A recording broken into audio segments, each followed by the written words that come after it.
From the New Arts and Media Studios in Milwaukee, I'm Charles Burcell. This is The Log. Okay, I want to spend much of today, at least some of it, on some specific examples on what we can do. I'm getting pretty darn tired of hearing everyone in media, all sorts of media, tell us that we should stand up, that we should resist, that we should fight. It's like, what? How? What do you mean? These are words. And man, nobody is giving us anything really clear. So I've tried to muster together a few things that might be helpful, rather than just spend all my time telling you how bad the administration is. I mean, I'm definitely going to do that, and there are always developments every week on how they get worse and worse. But we can't spend all of our time screaming about how bad they are. We know it. What do we do about it? All right, well, let's start with something kind of obvious. You know, Disney owns ABC, right? Disney also owns lots of other stuff. So boycott them. Boycott them all. Of course, I'm always asking you to boycott literally everything. But if you want to have some targeted boycotts that really send a message, Disney's a real good place to start. And here is a list of some of their sponsors. State Farm, Aflac, Kohl's, LL Bean, Kraft, TrackPhone, Home Depot, Honda, UPS, Red Bull, JCPenney, Chick-fil-A, Sleep Number, AT&T, Walmart, T-Mobile, Hardee's, VisionWorks, Macy's, Volkswagen, Starbucks, Airbnb, GM, Taco Bell, Lego, Target. The list goes on and on. I've only mentioned a few out of hundreds. So this is why I always say just boycott everybody.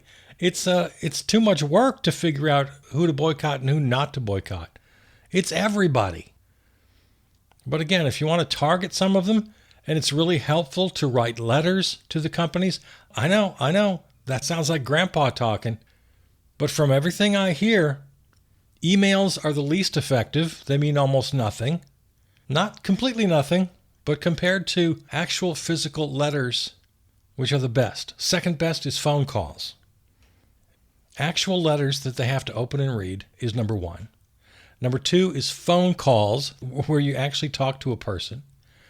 Number three is a phone call where you leave a message. And number four, if I got my numbers right, at the bottom of the list is emails. So do them all, but that's the order in which they're most effective from everything I've been able to find out. Boycotts. We got to hit them where it hurts. I don't know if you and I have ever talked about Scott Galloway. You know Scott Galloway. He's got like 18 podcasts. He's a rich guy. He's an entrepreneur. He's a hundreds of multi-millionaire. And he's just annoyingly centrist. I don't like Scott Galloway. I think he's mostly a lot of hot air. I bring this up only to say, even Scott Galloway is finally getting it. See, the thing I didn't say about Scott Galloway, he's generally a good person, despite all I just said. He's definitely not, he's not MAGA, he's not crazy, but he's this centrist kind of capital D Democrat, a little left of center, maybe a little right of center. He's a professor, and all of his degrees and expertise and education are in marketing. I mean, come on. Anyway, even he's getting it finally. He's finally come around to saying, yeah, we got to hit him where it hurts. Money. Boycotts. Boycott Disney. An economic strike, generally. So if you're someone who likes Scott Galloway, maybe, and you don't trust me so much, these are his words. He's calling for reduced spending. He wants to hit the economy, across the economy. Now, from his perch as a very rich person, he said he's reinvesting. He's taken his money out of American banks and putting his money into foreign banks. which is something I can't quite relate to. And he points out, and here, I guess he's got the numbers on this. Apparently, the very richest Americans spend the most. And he's calling on his rich compatriots to reduce their spending, even if it was just by 1 or 2%. It would definitely show up in the economy, and it would scare the bejesus out of CEOs and politicians. So, okay, good. Scott Galloway, talk to your rich friends. And this is not targeted boycotts. This is a general reduction of spending, a general boycott. Just stop spending money, or at least spend less. If enough of us did it, and according to Galloway, if enough rich people did it, it would make a difference. Now, I don't know about transferring my assets, but here's some excellent advice that I know we've given here before. For the love of God, get your money out of the corporate banks. Bank of America, Chase, God, get your money into a local credit union. Everybody needs to get their money out of the corporate financial big boys. Go to a local credit union. They've got debit cards. They've got direct deposit. They've got everything you need. They're in the 21st century too. While we're on the advice thing here, if you're one of those people who just gets up every morning thinking, well, what in the hell can I do? And you go around, you look for some information, it's not to be found. So just real basic stuff. Call your representatives. Just like I said before, when you're boycotting a company, or did I say it? When you're boycotting a company, you have to let them know that you're doing it. You have to actually do it. That is not spend the money. But then you have to contact the company and say, I'm boycotting you because XYZ. And this whole Kimmel thing, obviously it's not just about one person. Don't let yourself get caught up in that. No, it's a huge break. It's a huge looking glass moment when the administration can bully a major media voice into silence. We've crossed the Rubicon here. So action has to happen now. And I'm getting pretty tired of the talking heads telling us, stand up, be strong, resist. Huh? Give me something I can use. So get back to it. Yeah, when you boycott, write a letter, make a phone call, leave a message. Write an email if you have to, but do the others first. Same thing with your representatives. Letters, best, then phone calls, then messages, then emails. I've recommended Christopher Armitage to you in the past, and I want to do it again. He's doing such good work. Christopher Armitage, he's got a Substack. I imagine he's got several platforms. But he also had an excellent piece recently. First, we identify the only factor these corporations value: money. He points out that Bud Light lost $1.4 billion with their little Dylan Mulvaney fiasco. Tesla stock down 50% since January. Boycotts work. Sales of Tesla dropped 72% in Australia. 200 protests via Action Network. Celebrity amplification, daily pressure. Another example, Armitage points out Glenn Beck lost 300 plus advertisers. Bill O'Reilly lost $100 million in ads. One of the methods, screenshots. You take a screenshot, you tag the company, you ask why they support censorship, why they support fill in the blank, XYZ, any of the many crimes of the regime. Target lost 14 billion market cap in 1 week. As Armitage points out, these corporations don't care about freedom, democracy, or morality. They don't care about any of it. Money is the only thing they care about. So for our immediate purposes, Disney, of course, Next Star, of course, they're the ones who started this whole mess, along with the FCC. Next Star is this big conglomerate that owns a bunch of local stations, as does Sinclair. ABC's advertisers. So you want to cancel Disney, Disney Plus, don't go to the parks, flood the FCC with complaints about Nexstar's pending $6.2 billion merger. Yeah, they want to buy up a smaller conglomerate. Sinclair already lost one merger due to public pressure. Good.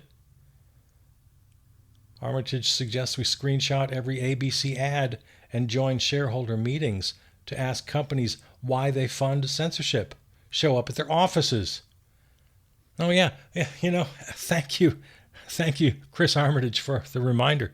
Talking about phone calls and letters, etc. Yeah, show up. Take your body down to the office, find out where they are, and give them what for.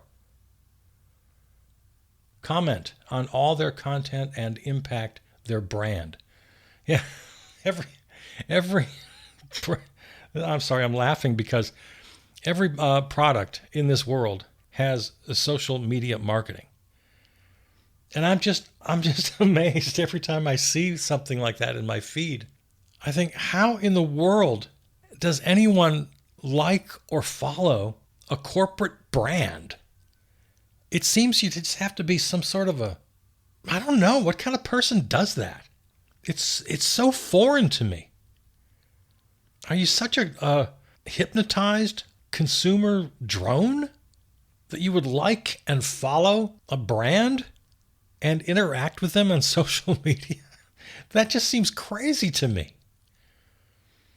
So Armitage is suggesting that when those things pop up on your feed, take the opportunity to give them hell. Okay. These are all things we can do.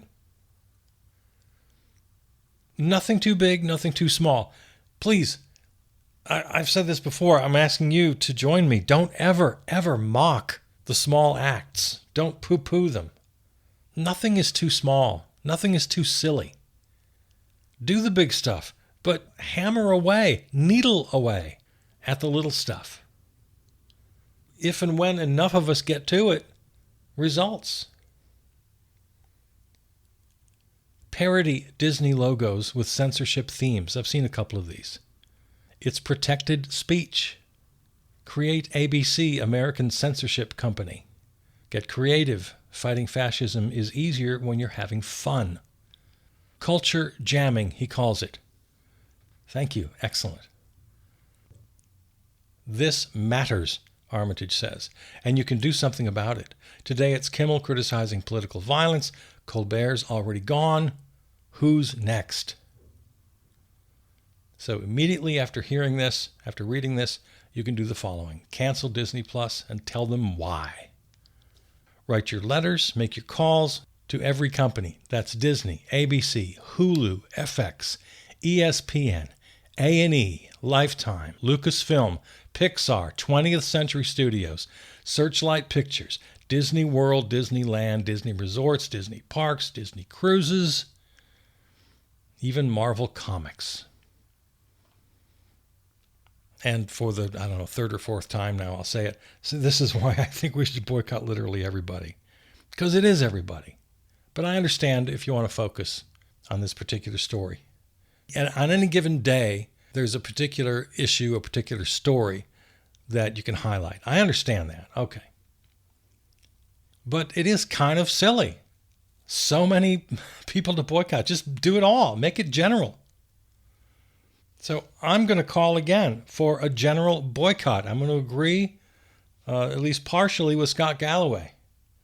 And I would add, by the way, I think I mentioned a while ago, people like David Brooks, the conservative columnist of the New York Times. Many people are coming out finally and joining us and agreeing that it's time for a general boycott. There's a concept in the military. You may have heard of it. It's called duty to escape. And it is just what it sounds. If and when a member of the U.S. military finds themselves captured, taken prisoner, it is their sworn obligation, it is their duty to attempt to escape. Once they're taken prisoner, they can't just sit back and relax and wait out the war. It's their sworn duty to do everything in their power to escape. Now, I bring that up because I think that's exactly where we are. Any right-thinking, decent person in this country right now has the duty to escape this bondage of fascism. And if you think I'm overstating the case, you better think again. Because in addition to this really groundbreaking bullying of ABC, Disney, by the FCC, by the Orange Menace himself, to remove a critic, it's reason enough. But this general boycott, this general economic blackout, this stop giving them our money thing can be for a number of reasons. The illegal ICE raids continue. Masked thugs. No badges, no ID, kidnapping people in broad daylight, tossing them into vans. This is still happening. Global state terrorism. A third boat blasted out of the water off the coast of South America. People murdered. And then they proudly show us the videos. They show us these snuff films. And they strut and brag about how they've murdered people. J.D. Vance made a joke about it the other day. He said, well, I don't think you want to be fishing in those waters anytime soon. This is despicable. It's state terrorism. Lawlessness right and left from the regime. Withholding congressionally authorized funds. Illegal firings. The usurpation of Congress. The defiance of the courts. Making public health a mockery. The RFK hand-selected vaccine panel, just in the last couple of days, signed death warrants for thousands of Americans by taking away the availability of vaccines. The recommendations of federal health officials make a difference in the availability of what they are or are not recommending. And they're not recommending at all. They've designated all vaccines basically for all age groups and individual choice. There is no recommendation. So insurance coverage will most certainly be reduced. As we speak today, you can walk into any CVS or Walgreens and get your vaccines. That's in jeopardy. In fact, I've heard stories already where that's in jeopardy.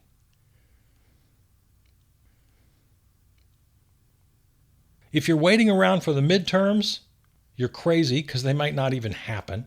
If you're waiting for the Democrats to do anything in Congress, don't hold your breath. This is all up to us right now. And I agree with the people I've mentioned because, well, they agree with me. I've been saying this forever. Money is the only thing that the powerful, the elite, understand. It's all they understand. So it's got to be in the form of strikes and boycotts. So today I'm trying to be as specific as I can. And I want to be specific now about that future, about that alternative, where they can't touch us. And this is what I mean by that. Using the social media conversation we just had here as kind of a launching pad into other areas, here's what I want to say now. You don't have to wait for some victorious revolution. Our lives are the revolution. The way you live your life is the revolution. So, for example, I've been asking you forever to get off corporate media. When we do that, we can take that a step further. We can replace media by creating our own media. And I start there because we've already gotten a good start. So many Americans are content creators. We all have our platforms. Every one of us has a platform. We can all be content creators, even if it's just the simple post, even if it's just sharing. That's why I go back to the curate is a very important word, careful curating. Corporate media is dying. Great, let it die. Finish off the job, kill it. We make our own, finish the job. But here's the thing. We can have that same dynamic in every field, in every line, because we have the numbers. And then we can make the protest boycott a permanent boycott. In a funny kind of a way, the Orange Menace is almost helping us. He's helping us to kill the world of money because he's got three ways to bully people.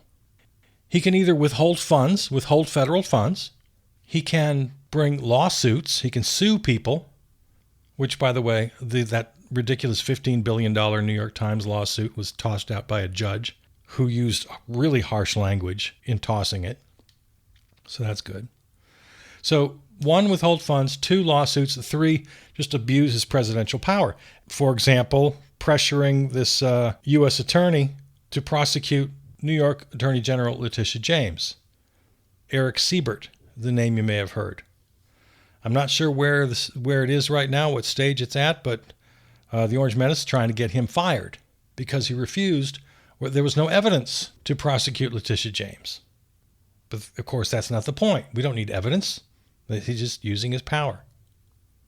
The whole FCC, ABC, Disney, Kimmel story is abusing federal power. And there again, it's about money. Because the federal government, they have to approve mergers. There are rules and regulations that are worth millions of dollars to private corporations. So it always comes back to the dollars. Always, almost in every case, it comes back to the money. The mergers approval. That's the case for Kimmel and ABC. That was the case for Colbert at CBS. This is how he bullies. And this is why we have to build a parallel world that doesn't rely on money. And then they can't touch us. They can't touch us. Money is their primary tool. It's absolutely vital that we create parallel systems.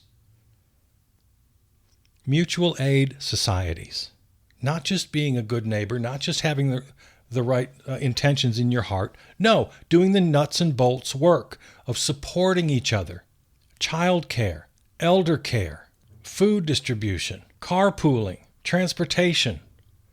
All of the things we need, all the basics we need in a so-called free marketplace. Make it a real free marketplace, like as in free. We support each other. We remove transactions. We remove money. We remove the reliance on for-profit providers. Now, I'm not naive. I know that we can't flip a switch, but there's so much more we can be doing right now, and there's so much more we can build toward this parallel economy. We've seen them attack universities by threatening to withhold funds, law firms, private firms, retail stores. With each pursuit of the things we need to live our lives and share our lives together, we need to do everything we can to remove money from the equation. It takes away really their only weapon. Retail stores, when this is all said and done, need to be modeled after libraries. You go in and take what you need. You just take it. And then when you're done with it, you bring it back. As I've spent some time on already, media. We can all be media creators. Instead of one Colbert or one Kimmel, instead of just a half a dozen big names beholden to a for-profit network, we can have 1,000 Colberts, 1,000 Kimmels in spaces where money has nothing to do with it. Social media. Imagine a user-owned social media. Everything's still there. All the advantages of connection, of creativity, minus the algorithm, minus the profit that is driving the addictions, driving the anger and the coarsened discourse. A not-for-profit, user-owned social media would be a wonderful tool for society. Every endeavor, from the arts, media, sciences, manufacturing, retail distribution, food distribution, all of it. The more we can remove the central role of money and profit from these systems, the more impossible it is for them to control us. So it starts by boycotting literally everybody. And I'll say it once again because I know this is bothering you. I understand we can't flip a switch and do it all in one day. But what we can do in one day, What we can do in 1 minute, in 1 instant, is make the decision to begin. At the very least, reduce spending by 1 or 2 or 10%. At the very least, boycott, starting with Disney and all of its affiliates. I saw Judge Ludick the other day. You may remember him. He became kind of a star when he testified before the January 6th committee. And since then, he's become kind of a talking head darling in the media. He's a very conservative former U.S. Circuit Court judge. And because of his conservative credentials and because of his vociferous condemnation of the Orange Menace, he was sort of the perfect candidate to be our hero. So they put him out there all the time. He said something that I completely disagreed with. He said that the damage to our country is irreparable. Well, I shouldn't say I disagree with him. Let me put it another way. If the damage is irreparable, there's a very positive spin you can put on that. It's what I said just a minute ago, how the Orange Menace is actually helping us to destroy the world of money because of the way he's abusing it. And he's forcing us to create a world where money isn't the center of everything. Because that's where we have to go. So in a way, it's helpful. He's pushing us in that direction. I'm fine with that. So in a similar vein, when Ludick says that the damage to the country is irreparable, I think he's probably right. But damage to what? Damage to the status quo. Damage to the systems and institutions that keep us beholden to money and profit. And this is what the Weekend podcast was about. If you want to go back and listen to that, the Charles Purcell Presents. There's no going back to that old world. There's no going back. We can only go forward. So, yeah, there has been irreparable damage. And part of me says, great. It should be irreparably damaged because we don't want to go back to what we've had. I'm not a conservative like Michael Ludick. No, we can only go forward. And that's a good thing. And we got to go forward to a world where money isn't the central organizing factor of virtually every aspect of our lives. So first, we boycott. We boycott everybody and everything to the greatest extent you're able. We establish mutual aid organizations. We help each other financially. We help each other with childcare, elder care, food, housing, transportation, education. All the basics, everything we need. We build a parallel system where they can't touch us.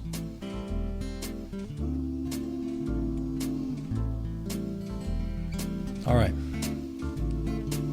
Well, as always, this episode is on all major platforms. Check out the weekend episode we posted. Visit the website charlespurcell.com. Find me on Blue Sky and Substack. Thanks to our flagship terrestrial station, River West Radio in Milwaukee. Peter Donalds wrote and performed the theme song. Okay. I love you. I'll see you out there.